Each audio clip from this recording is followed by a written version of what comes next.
California is a land of breathtaking beauty and diverse landscapes, stretching from the Pacific Ocean to the Sierra Nevada mountains.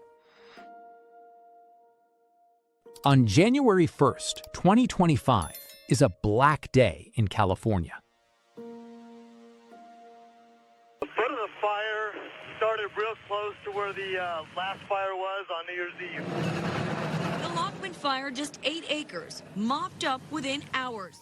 On January 1st, 2025, while the rest of Los Angeles was sleeping off their New Year's Eve celebrations, a tiny spark was ignited in the dry brush of a Pacific Palisades trailhead. It was just after midnight. Most people wouldn't hear about this fire for another week, but this was the moment the tragedy truly began. Firefighters called it the Lockman Fire. It was small, only about 8 acres. Crews arrived quickly, poured water on the flames, and by 5 a.m., they declared it contained. To the world, it looked like a minor holiday incident. But this was a holdover fire. Deep beneath the surface, the fire didn't die. It retreated into the root systems of the heavy brush, smoldering invisibly underground. For 6 days, Los Angeles went about its business. Within minutes, firefighters' radio traffic crackled. I've ordered 20 additional 463 Roger, structure dispatch, Carmel Drive, 1 more unit, leaving the area. The same ridgeline where a fire called the Lock. Pushing directly towards the Palisades. We probably have an impact time in the structure being threatened in under 20 minutes. First, smoke. Okay, this thing's got a really big head of steam. Arson investigator Ed Nordskog, who spent decades working as a top fire investigator on more than 2,100 fires, what the ATF may be zeroing in on. If there's information that the original fire that happened on New Year's Eve was related to fireworks, they'll probably find the residue or the containers the fireworks came in. They'll find some evidence that thick cardboard that the fireworks came in survives fires quite often. California's City of Angels is on fire. Ferocious wildfires have ripped through populated areas in and around Los Angeles since January 7th. At least 5 people have died as of January 8th, with hundreds of homes destroyed and more than 100,000 ordered to evacuate.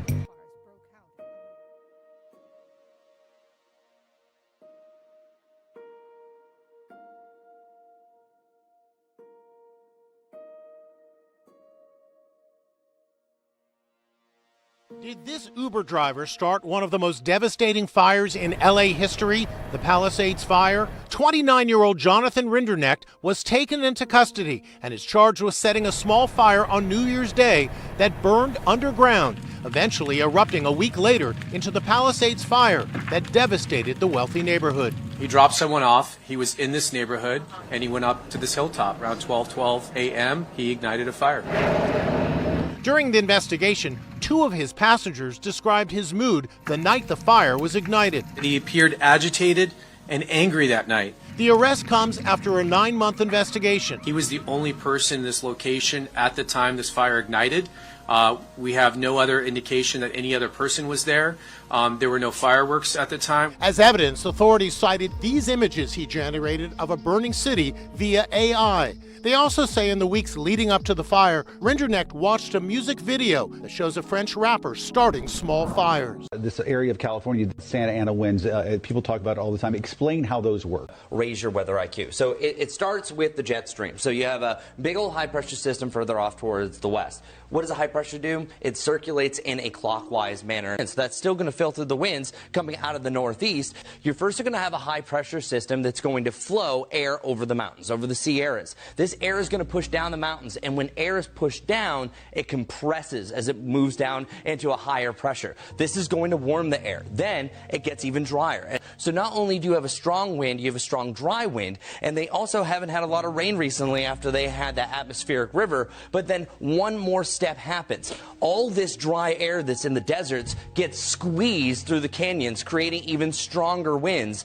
and then these create very dry conditions. Anytime you're going to have wind gusts over 35 miles per hour with relative humidity this dry, you're going to have red flag warnings. And then once...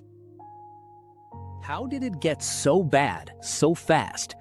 To understand the spread, you have to look at the years prior. 2023 and 2024 were unusually wet, causing a green boom of lush vegetation. But by late 2024, the rain vanished. That lush greenery turned into billions of pounds of standing. Well, the first thing is it's January and we've not had any rain in Los Angeles. Officially 0.16 inches in downtown Los Angeles. It's the second driest spell, going all the way back to last May as far as precip goes. So normally by this time, it only takes about 2 to 3 inches of rain for us to consider it's low fire season, and we just haven't had that yet. Experts say climate change is extending California's fire season. For example, the Southeast Desert Basin in California has seen 61 more days prone to wildfires per year compared to 1970. Fire behavior at different times of the year that you wouldn't have, whether it's in December or January. Experts warn that high winds will continue to spread the latest series of fires. When the Santa Ana winds hit, they didn't just blow, they roared at nearly 100 miles per hour. These weren't just fires, they were spotting machines. The wind carried burning embers hundreds of yards over fire breaks and highways, starting new fires behind the lines of exhausted firefighters. The humidity dropped to near zero, turning the Los Angeles basin into a kiln. In those first 48 hours, the fire wasn't just moving, it was leaping.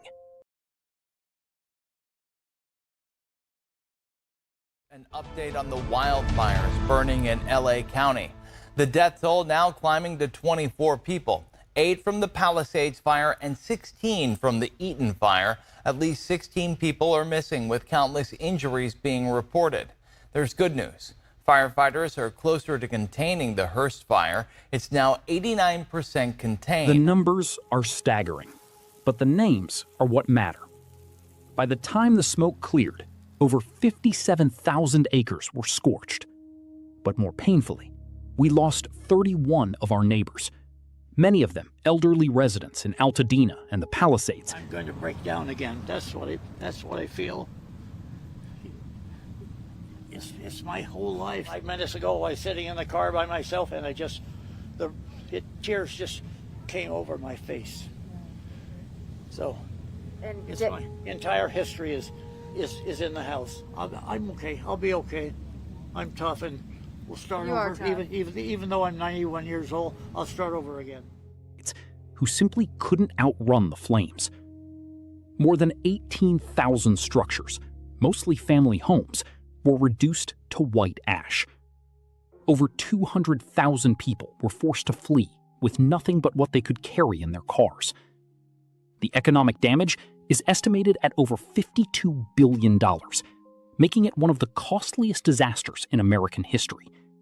But the real loss is found in the quiet streets, where gardens used to grow and children used to play, now replaced by the smell of charcoal and the silence of a neighborhood gone.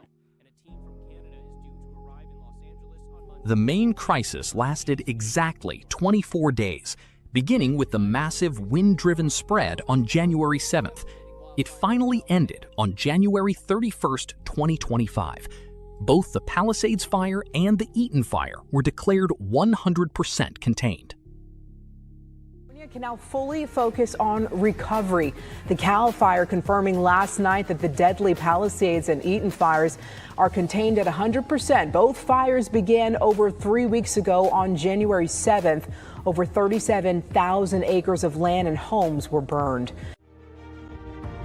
Well, we knew this would be coming. Properties ravaged by the Eaton fire are now starting to sell. Our Cara Finstrom tells us they're listing for an average of $625,000 a lot, with big questions about who's buying and what it will mean for the community.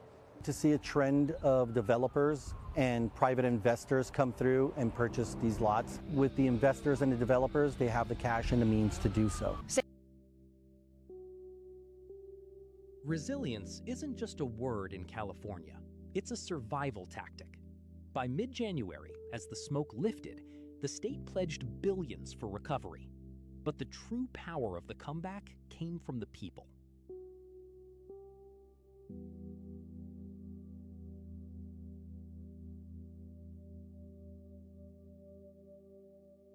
come together, stay here, and just be patient. Be patient because they're going to rebuild. Willie Youngblood stopped us as we headed up into a burned Altadena neighborhood. He lost the home where his children were born and plans to rebuild. Neighbors sharing meals and shelters, and LA Rises funds helping shops reopen their doors. Recovery, however, is also measured in the dirt beneath our feet. Immediately after the fires, land prices in the Palisades and Altadena plummeted as much as 40%. The fear was palpable. Who would want to buy a view painted in charcoal? As the debris cleared, the land value began to shift. While the ground itself became cheaper, the cost of staying skyrocketed due to insurance hikes and new building codes. It is a bittersweet chapter. The land is becoming valuable again as fire-resistant luxury homes go up. But the original soul of the neighborhood, the families who were there before the spark, finds it harder to afford the ground they once called home. We are rebuilding not just to return to what was, but to stand stronger for what comes next. The rebuilding process has been daunting for many. With more than 300 lots sold, 123 are currently for sale. Corporations and investment properties have been trying to buy the land. The ground's still on fire, and there were developers coming in asking, did you want to sell your property? I was so enraged at that point. 1 year ago, the Eaton fire wiping away more than 9,000 structures, leaving a trail of destruction across Altadena. My whole neighborhood is gone. I don't know how we're going to come back from this. With the uncertainty of insurance payouts, community organizer Zaire Calvin has been on the front lines. He's also the brother of Evelyn McClendon, one of the 19 lives lost in the Eaton fire. On the west side of Altadena, we literally saved ourselves. There was not help. There were no alerts. The system failed.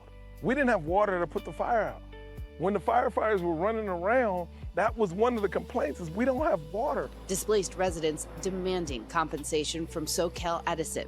Although an official cause has yet to be determined, the utility company has said that there is a possible connection to their equipment. It is painful to think that our equipment may have been involved. We still don't quite know what happened.